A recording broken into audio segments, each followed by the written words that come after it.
Hello friends, চলে এসেছি আজকে নতুন আরেকটি রেসিপি নিয়ে। আর এইভাবে মাছের ডিম দেখো রান্না করে খেলে সত্যি বুঝতে পারবে কত সুন্দর স্বাদ লাগে। দেখো এখানে প্রথমে রুই মাছের ডিম নেওয়া হয়েছে, আর মাছের ডিমটাকে ভালো করে এখানে সেদ্ধ করে নিলাম, হলুদ লবণ দিয়ে সেদ্ধ করে নিয়ে এলাম। এবার দেখো তেলের মধ্যে পেঁয়াজ দিলাম, জিরে তেলে, কালো জিরে না জিরে তেলে দিয়েছি, দিয়ে আমি পেঁয়াজ দিলাম। এবার আলু আর পটল লাগবে, আলু পটল কুচিয়ে নিয়েছি।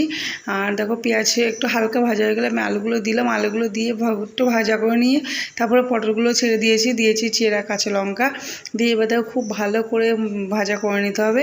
আর আমি এর মধ্যে দিয়ে দিলাম চিনি পরিমাণ মতো। দেখো আমি খুব ভালো করে সবজিটা ভাজা করে নিচ্ছি। আর দেখো কতটা কমে এসছে। এই অবস্থায় দিয়ে দিলাম মাছের ডিমগুলো সেদ্ধ করা ছিল, এটা আমি হাতে ভেঙে দিলাম।